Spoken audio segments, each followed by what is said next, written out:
সিদ্দিক রাদিয়াল্লাহু আনহুর কলিজার টুকরা আম্মা জান আয়েশা সিদ্দিকা রাদিয়াল্লাহু আনহা একদিন নবীর সাথে কথা বলেন, তো নবী কয়, আয়েশা রে, কথার ভেতরে হঠাৎ করে নবী বলতে লাগলেন, আয়েশা, আজকে যদি আমার কাছে কিছু তুমি কামনা করো, তার মানে হলো নবী কয়, আয়েশা আজকে যা চাইবা আমি নবী তোমাকে তাই দেব। বলেন সুবহানাল্লাহ।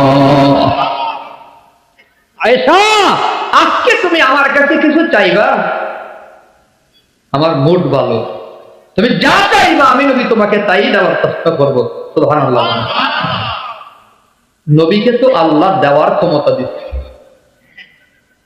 ইন্নামা আনা কাসিমুন ওয়াল্লাহু ইউতি। নবী বলেন, আল্লাহ আমাকে ঢাইলা দিবেন, আমি তো বন্টন করি। সুবহানাল্লাহ বলেন। বন্টন করার ক্ষমতা তো আল্লাহ দিচ্ছেন। আম্মা জান আয়েশা সিদ্দিকা মনে মনে ভাবেন, নবী যেখানে বলছে যা চাইমু তাই দেবে, ছোটখাটো কোনো জিনিস চাইলে তো হবে না। নবী দেওয়ার মতো দেবেন, আমিও চাওয়ার মতো চাইতে হবে। কি চাইলে ভালো হয়? ছোট মানুষ পুরোপুরি ভাবে ব্রেইন কাজ করতেছে না, মনে মনে ভাবে কি চাইমু কি চাইমু কি চাইমু। হ্যাঁ, অনেক সময় কিন্তু চায়াও করতে হয়। অনেক সময় চায়া বুঝাইতে পারি না, চায়া ঠকতে হয়। কখনো কখনো দেখেন শ্বশুর বাড়িতে যৌতুকের দাবি করতে, উকিল সাহেব জিজ্ঞাসা করতে, তুমি যে বিয়ে করবা, আমি তোমার কি দেওয়া লাগবে? করো, ওই একটা মোটর সাইকেল দিলেই হবে। শ্বশুর কই, হ্যাঁ যেমন ফকিরনি, হ্যাঁ চাওয়া ফকিরনি, আমার তো ইচ্ছা ছিল ওর একটা প্রাইভেট কার দেবো। এখন যদি এই কথা বলে, জামাই তো স্ট্রোক করবে, হাই রে, চায়া তো ঠেকিয়া গেলাম, না চাইলে প্রাইভেট কার পাইতাম, চায়া মাত্র মোটর সাইকেল নিলাম। কখনো কখনো চায়া ঠকতে হয়। কথা কোন ঠিক কিনা? তো আম্মা জান আয়েশা সিদ্দিকা রাদিয়াল্লাহু আনহা মনে মনে ভাবেন, চায়া নিয়ে আবার ঠকিয়া যাই। ইয়া রাসূলুল্লাহ, ওগো আল্লাহর হাবিব, আপনি যদি আমার অনুমতি দেন, আপনার কাছে কি চাইলে ভালো হয়? চাওয়ার মতো কি চাইবো? একটু আমি আমার আব্বার সাথে পরামর্শ করবার চাই, অনুমতি চাই। যাও, তুমি আব্বার সাথে পরামর্শ করো। আম্মা জান আয়েশা সিদ্দিকা রাদিয়াল্লাহু আনহা গেলেন আবু বকরের কাছে। আব্বা জান, নবী বলছেন আজকে যা চাইমু আমারে তাই দেবে, কি চাইলে ভালো হয়? আবু বকর আয়েশা সিদ্দিকাকে পরামর্শ দেওয়ার আগে বলে, তুমি যা পাইবা আগে আমারে বলবা কিনা বলো। ঠিক আছে, আপনাকে আগে বলবো। তাহলে যাও, নবীর গিয়া জিজ্ঞাসা কইরো, নবী গো, মেরাজের সফরে গিয়া আল্লাহর সাথে গোপন যত কথা বলেছেন, এমন কোন কথাই আসেনি আজ পর্যন্ত কাউরে বলেন নাই। এমন একটা গোপন কথা আমি শুনবার চাই। ঐতিহ্যবাহী গোকুলনগর বাইতুল আখের কবরস্থান পরিচালনা কমিটির উদ্যোগে 19তম ঐতিহাসিক ওয়াজ ও দোয়ার মাহফিলের মুহতারাম শ্রদ্ধাভাজন সম্মানিত সভাপতি মুআজ্জাজ ও মুকাররম দিগার হযরত উলামায়ে কেরাম, আজিজ তোলাবা, মুরব্বী বাবারা, যুবক বন্ধুরা, পর্দার আড়ালে বসা শ্রদ্ধেয়া সম্মানিতা মা ও বোনেরা, মহান আল্লাহ পাকের শুকর আদায় করি যে মহান রব্বুল আলামিন আপনাকে আমাকে কবরস্থান সামনে রেখে পরকালের ভাবনাকে সাথে নিয়ে কোরআন এবং সুন্নাহর কয়েকটা কথা শোনার এবং বলার জন্য কবুল মঞ্জুর করেছেন। এজন্য সকলেই কালিমাত শুকর একসাথে সবাই পড়ি আলহামদুলিল্লাহ। মরা লাগবে, মরণ থেকে বাঁচার ক্ষমতা দুনিয়ার কারো আছে? মরা লাগবে কথা বিশ্বাস করি কারা কারা? হাত দেখি তো। সবাই হাত তোলে নাই কিন্তু, তার মানে মনোযোগ নাই। যারা অন্তর থেকে হাত উঠাইছেন, কিসের থেকে বলেন? কোথা থেকে? অন্তর থেকে যারা হাত তুলেছেন তাদের কাছে আমার একটা চাওয়া, সামনে যারা বসা আছেন প্রত্যেকের ফাঁকা জায়গা পুরা করে সামনে আগায়া মজলিসটাকে জমায়া বসেন। হ্যাঁ, একেবারে কর্তৃপক্ষ যারা আছে সবাই বসি মাহফিলে। মাহফিল কর্তৃপক্ষ যারা, আয়োজক কমিটিতে যে যুবকরা থাকে, তাদের একটা ধারণা হলো আমরা তো মাহফিল করাইতেছি, আমাদের বয়ান শোনার দরকারটা কি? এজন্য ওনারা বয়ান শোনে না, বেশিরভাগ মাহফিল কমিটি বয়ান শোনে না। তো আজকে আমরা বসে যাবো ইনশাআল্লাহ। তো আমি শুনেছি আজকের মাহফিলে পুরুষের চেয়ে মহিলারা কয়েক গুণ বেশি, মা গুণ বেশি। আলহামদুলিল্লাহ বলেন।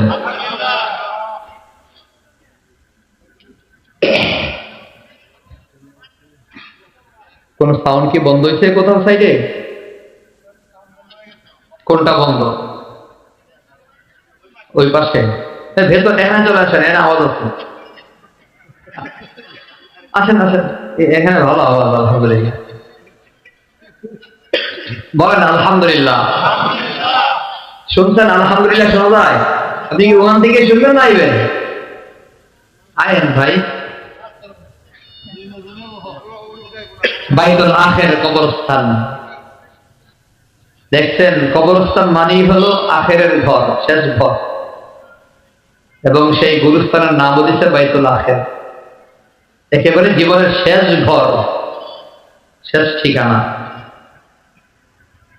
এজন্য আপনাদের সামনে বসে আসার সময়েও এখানে বসা পর্যন্ত বয়ান ছিল ভিন্ন দিকে মাথায়। হঠাৎ করে পোস্টার পড়লাম, এখন ফেসবুকে ছিল কিন্তু দেখি নাই, মেসেঞ্জারে ছিল দেখি নাই, এখন দেখলাম বাইতুল আখির কবরস্থান কমিটির মাহফিল।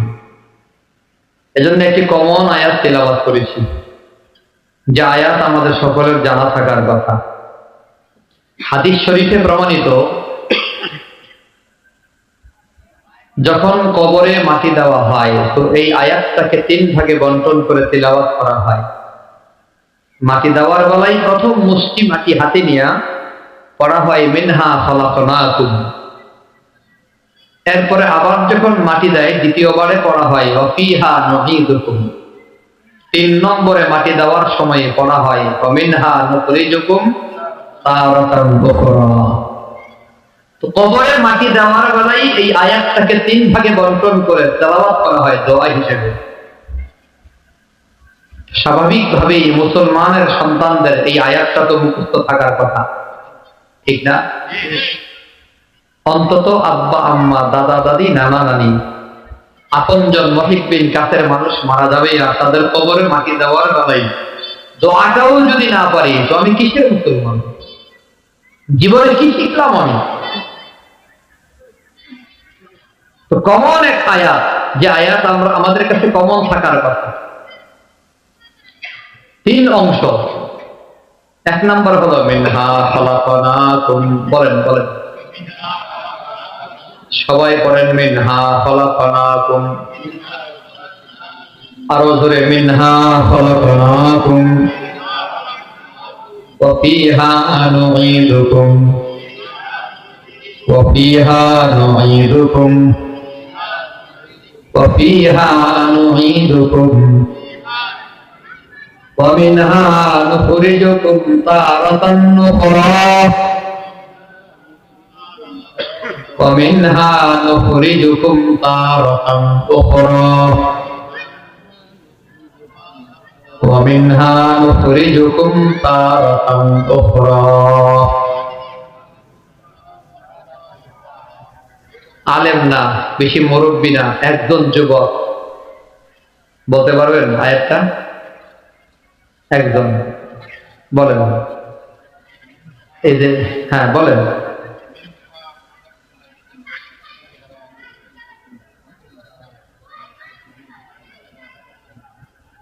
মাশাআল্লাহ।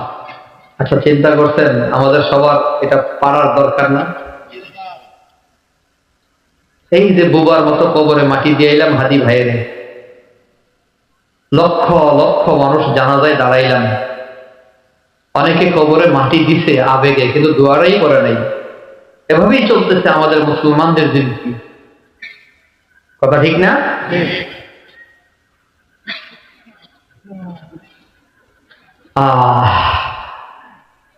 এই হাত দিয়েই তো কবরে মাটি দিছেন। আয়াতের ভেতরে 3টা অংশ। এই 3 অংশে আল্লাহ তাআলা 3টি সতর্কবাণী বয়ান করেছেন, সিগন্যাল। রাস্তায় গাড়ি চলে, ট্রাফিক সিগন্যাল আছে না নাই? 1 নম্বরে সবুজ বাতি, 2 নম্বরে লাল বাতি। 2টা বাতিরে আমরা সবাই চিনি, আরেকটা আছে হলুদ। হলুদ বাতি মানে গাড়িটা স্লো করেন, সামনে ব্রেক দেওয়া লাগবে, আগের থেকে হলুদ বাতির সিগন্যাল দেওয়া হয়। লাল বাতি মানে কি গাড়িটা থেমে যাবে, আর চলতে পারবে না, থামিয়ে দেন।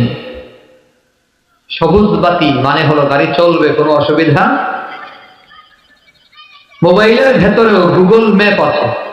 আপনি যদি এখান থেকে লিখেন যে ঢাকা যাবেন, গুলিস্তান লিখে পরে আপনি ডিরেকশন দিলেন, তো আপনার মোবাইলে একটা রাস্তা চলে আসবে। এই রাস্তার অনেক জায়গাতে দেখবেন লম্বা জায়গাতে সবুজ, মাঝে মধ্যে একটু একটু হলুদ, ট্রাফিক সিগন্যাল গুলোতে কিছু জায়গাতে লাল। তখন আপনি বুঝতে পারবেন লাল জায়গাতে আবার সময় দেওয়া আছে, কত মিনিট জ্যামে আটকা থাকবেন।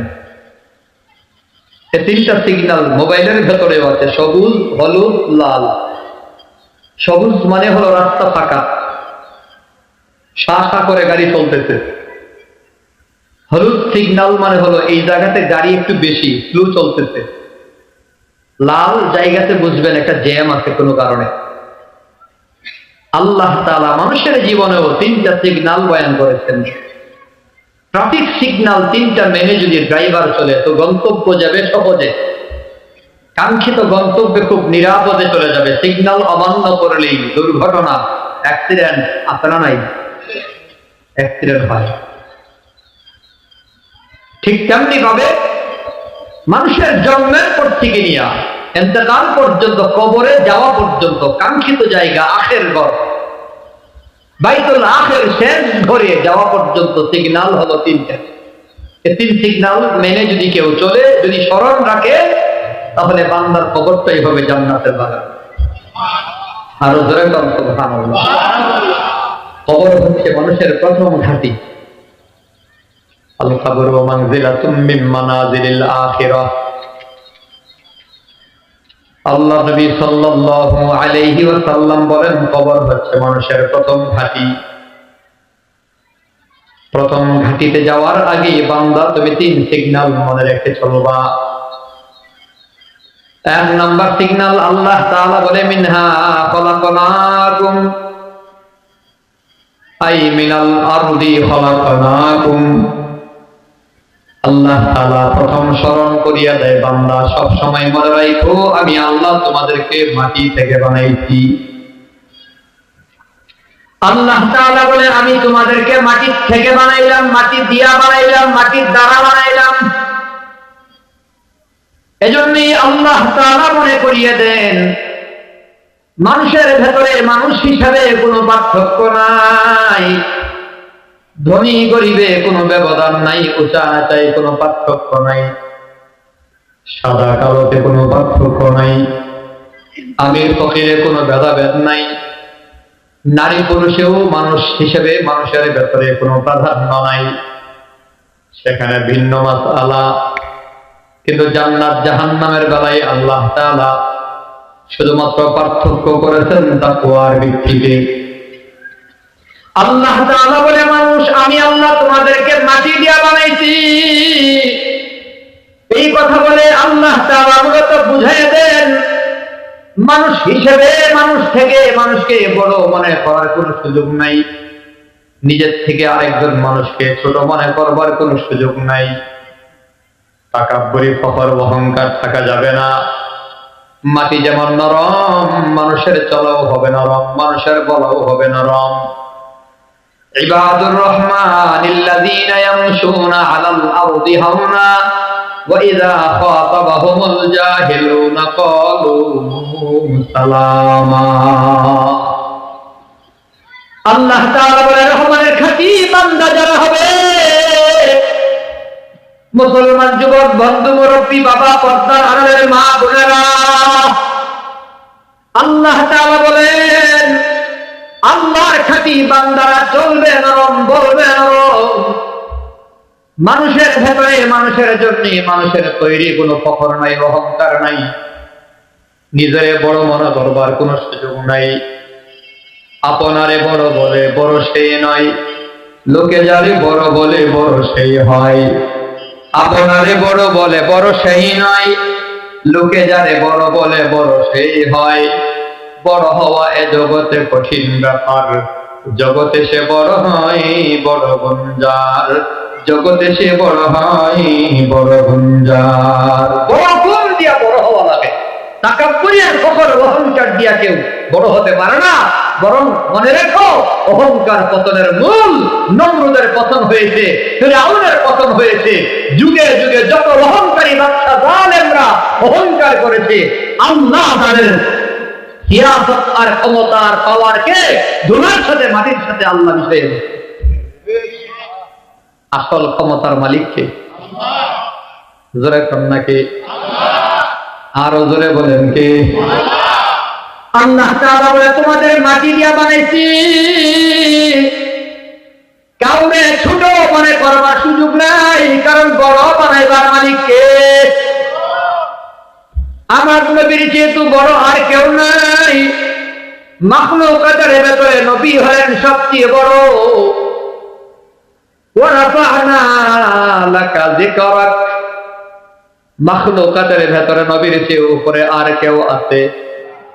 জোরে কন, আরো জোরে। সবচেয়ে বড় হলো নবী। সেই নবী সব সময় দোয়া করতেন আর বলতেন, আল্লাহ আল্লাহুম্মা জাআলনি ফি আইনি সগীরা ওয়া ফি আ'য়ুনিন নাসি কাবীরা। আল্লাহুম্মা জাআলনি ফি আইনি সগীরা ওয়া ফি আ'য়ুনিন নাসি কাবীরা। আয় আল্লাহ, আমারে আমার নজরে ছোট বানিয়ে দাও আর মানুষের নজরে বড় বানিয়ে দাও। সব সময় দোয়া করতো, আল্লাহ আমি যেন আমার বড় মনে না করি। রে মুসলমান, টাকাওয়ালা, পয়সাওয়ালা, ক্ষমতাওয়ালা ভাই, দেখো না গুরুস্থানে কত টাকাওয়ালা শুয়ে রয়েছে, কত ক্ষমতাওয়ালা কবরে শুয়ে আছে মিয়া, কত পাওয়ারওয়ালা কবরে শুয়ে আছে। কবরের উপর দিয়া শিয়াল কুকুর হাটে, তার আবার ক্ষমতা নাই। সাবধান, মানুষ হিসেবেই মানুষের সাথে অহংকার করবার কোনো সুযোগ নাই। নরম চলবা, নরম বলবা। আল্লাহ বলে, খাঁটি আল্লাহর বান্দাদের নিয়মই হলো, আল্লাহর খাঁটি বান্দারা চলবে নরম, বলবেও নরম, জবান নরম, কদম নরম। কিন্তু বাস্তবে সমাজে আমাদের চলাফেরা, কথাবার্তা আসলেই নরম নাকি গরম? আমাদের চলাফেরা কি নরম না গরম? আমাদের সিস্টেম, আমাদের কথাবার্তা, আমাদের আচরণ, আমাদের ব্যবহার নরম না গরম? কারো আছে দলের গরম, দল গরম। কারো আছে টাকার গরম, অর্থ বেশি। কারো আছে লাঠির গরম, ক্ষমতা বেশি, পাওয়ার, চেয়ারের পাওয়ার, ক্ষমতার পাওয়ার, দম্ভ, অহংকার আমাদের সমাজে আপনারা নাই। আপনারা রাগ করেন না, আমি আবার দেখছি নতুন টাকাওয়ালার টাকার গরম বেশি। অরিজিনাল জমিদার বংশের পোলা, অরিজিনাল টাকাওয়ালা এত গরম ভাব দেখায় না। নতুন টাকাওয়ালা যত গরম ভাব দেখায়, আমি নিজের চোখে দেখছি। বাপতলাই সমানে অন্যের জমিনে কামলা দিয়া ভাত খাইতো, কেমনে কেমনে ছেলেরে বিদেশ পাঠাইলো, পেট্রোল পাম্পে গিয়া চাকরি পাইলো, মালিকের পেট্রোল আর তৈল চুরি কইরা বেচা 2 বছরে আঙ্গুল ফুলে পালা গাছ। এখন আশপাশ বাজারে দোকান বাড়ি করতে, জায়গা জমিনের মালিক হয়ে গেছে। এখন এই লম্বা লম্বা কথা কয়, পুষ্টার টানাইয়া গাছে গাছে লাগাইয়া দিতে, অমুক ভাইয়ের সৈনিক, অমুক তমুক। এই যে একটা টাকার, নতুন টাকার একটা গরম এই সমাজে আপনারা নাই। আসল ক্ষমতাওয়ালার গরম কম, কিন্তু আমি দেখছি নেতারা তো গরম নাই, নেতারা সাইন্সা যত গরম। কথা কর না, নেতার গামছার গরম ভাব বেশি। আল্লাহ বলে, গরম ভাব দেখাও না, আমি তোমাদেরকে মাটি দিয়া বানাইছি, তোমাদের চলা হবে নরম, বলা হবে নরম। ফাকুলু লিন্নাসি হুসনা, আল্লাহ তাআলা বলে মানুষের সাথে কথা হবে সুন্দর কথা, প্রেম মাখা কথা, দরদ আর ভালোবাসা মাখা কথা হবে মিয়া। এজন্য সাবধান হওয়া লাগবে। নিজের খুব বড় মনে করবার সুযোগ নয়। যদি বড় মনে হয় তো মাঝে মধ্যে কবরস্থানে গিয়া দাঁড়ায়ও আর থাকবো। তোমার দাদা তোমার চেয়ে কম সবল ছিল না মিয়া।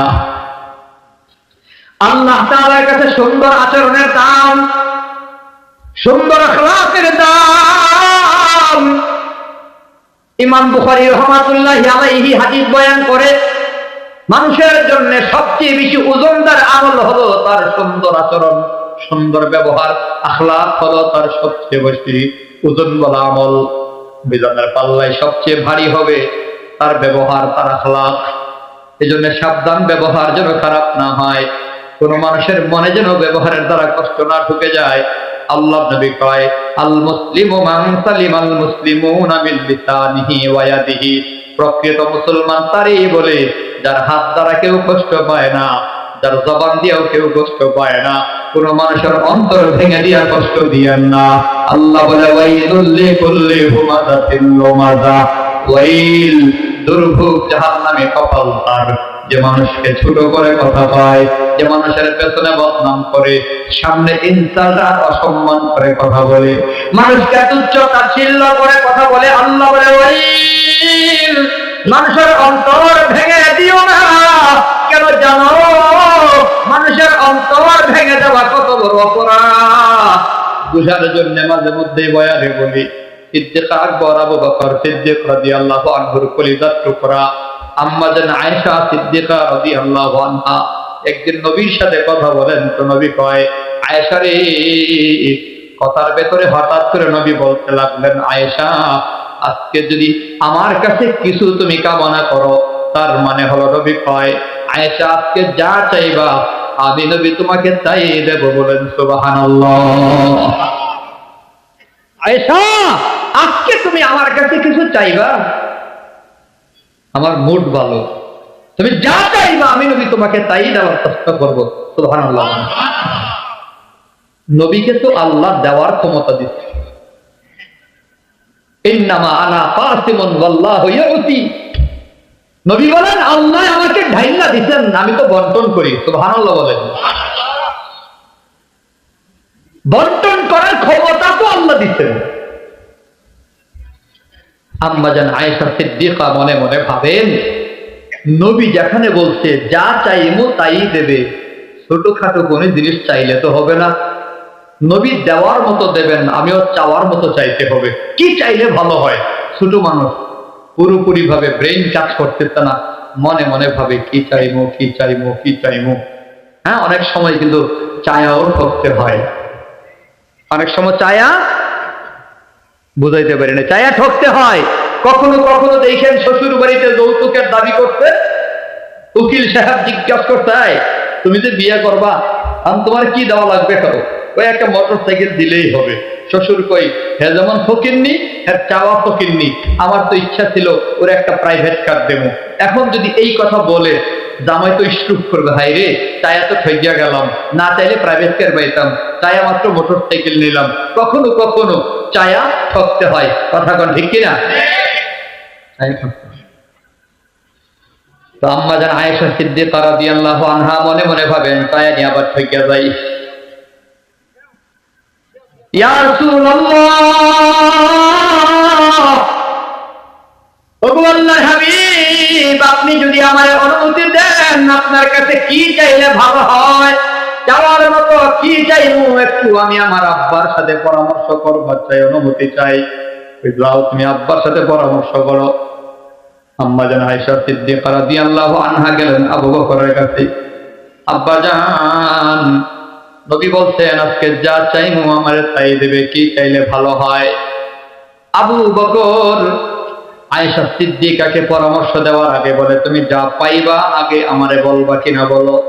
ঠিক আছে, আপনাকে আগে বলবো।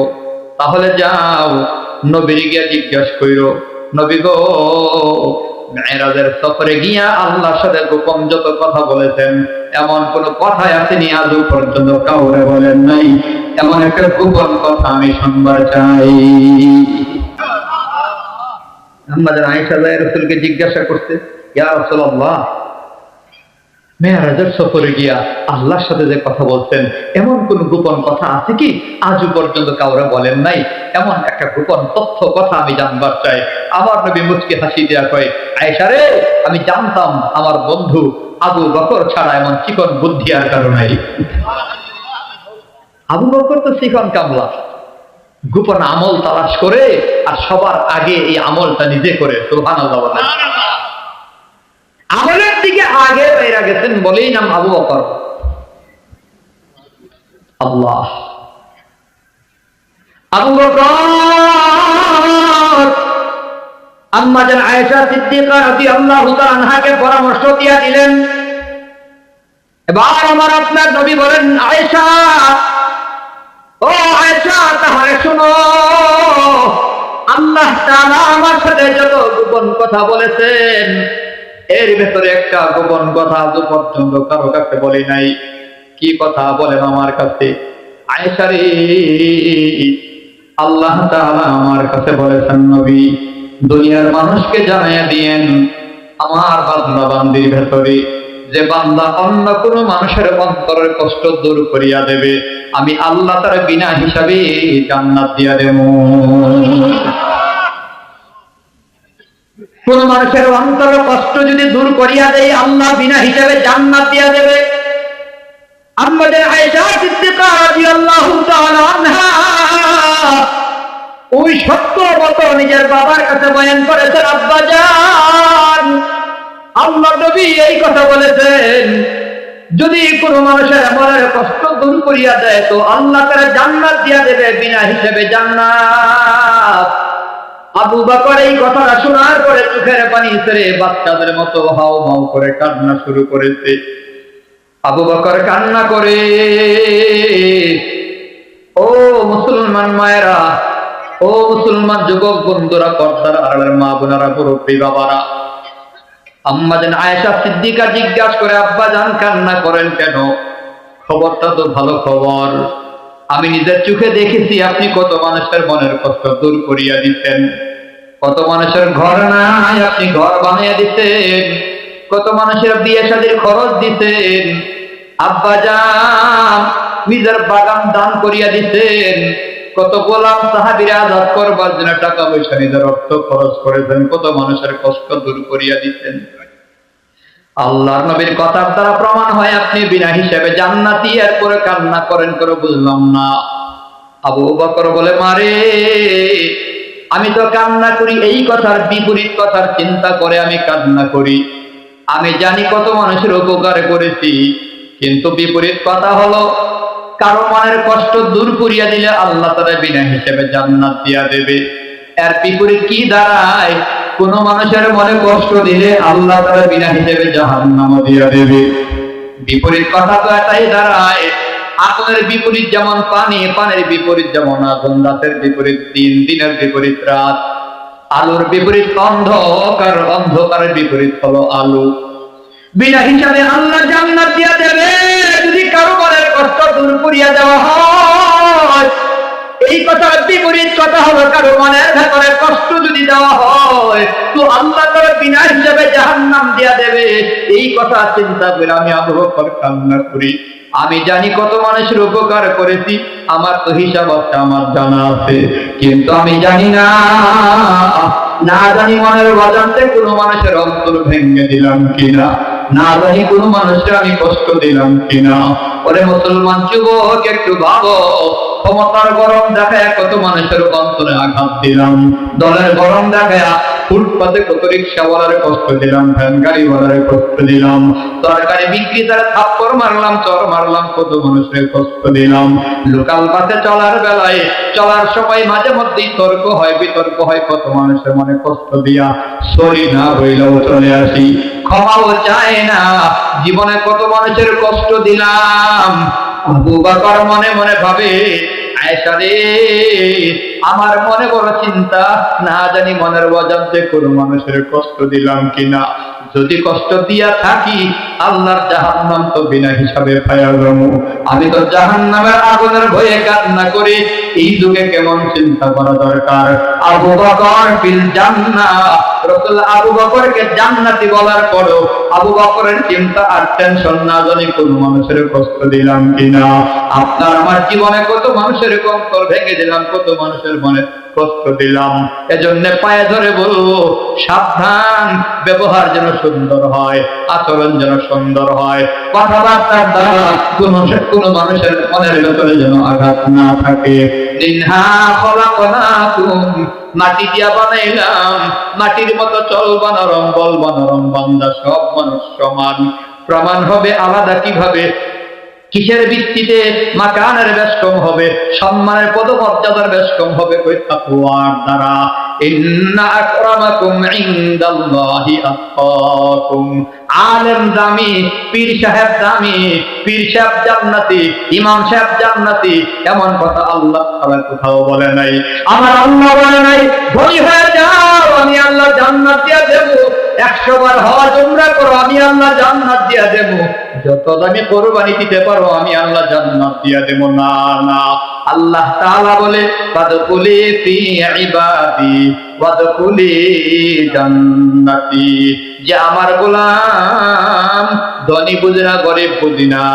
ইন্না আকরামাকুম ইনদাল্লাহি আতকাকুম, যার অন্তরে আমি আল্লাহর ভয় বেশি তার সম্মান আমি আল্লাহর কাছে বেশি। ফাদখুলি ফি ইবাদি ওয়াদখুলি জান্নাতি, আল্লাহ বলে যে আমার গোলাম সাদা বুঝি না, কালো বুঝি না, আমার গোলাম হলে জান্নাতের মেহমান। চেহারা সুন্দর দিয়া আল্লাহর কাছ থেকে জান্নাত পাওয়া যায় না রে যুবক। আল্লাহ নবী এজন্যই বলে ইন্নাল্লাহা লা ইয়ানজুরু ইলা সুওয়ারিকুম ওয়া আমওয়ালিকুম ওয়ালাকিন ইয়ানজুরু ইলা কুলুবিকুম ওয়া আমালিকুম। নিশ্চয় আল্লাহ মানুষের চেহারার দিকে তাকায় না, আল্লাহ মাল ও দৌলতের দিকে তাকায় না, আল্লাহর প্রতি নজর হলো মানুষের অন্তরের দিকে। অন্তরটা ভালো, চেহারাটা কালো হলেও বান্দা দামি, অন্তরটা কালো, চেহারাটা আলু হলেও বান্দা কম দামি। আবু লাহাবের খবর নিয়ে দেখো ও মুসলমান মুরব্বী বাবা, যুবক বন্ধু, আবু লাহাব মানে হলো আগুনের বাপ। আগুনের বাপ বলা হতো কেন? আবু লাহাব আগুনের মতোই সুন্দর ছিল। আমাদের সমাজে কোন যুবক যখন খুব সুন্দর হয় তো মানুষে কয় পোলা তো নয়, যেন আগুনেরই গোলা। আসেনি? আবু লাহাব অর্থ হলো আগুনের বাপ। বলেন আবু লাহাব অর্থ কি? সবাই মুখস্থ করেন কি? আরে আমাদের দেশেও এই ছেলেটা আগুনের মতো সুন্দর হয়নি? চেহারাটা আগুন, একবার আগুন রে। আর বলাবেন সুন্দরী মাইয়া দেখলে কি আগুন একটা দিচ্ছে, আগুন। তো আবু লাহাব হলো আগুনের বাপ। লাহাব ওই আগুনটাকে বলা হয়, আগুনের শীষ উঠে না, শীষ মোমবাতির মধ্যে আগুন লাগাইছেন, এই লালের পরে ধোয়ার আগে একটা কালার আছে, শীষ কালারটা।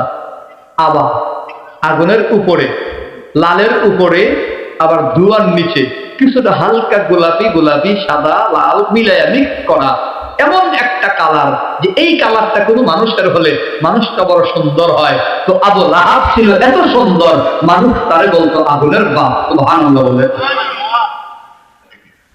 এত সুন্দর। কিন্তু জবাব দেন আবু লাহাব জান্নাতি না জাহান্নামী? জোরে কন্যা।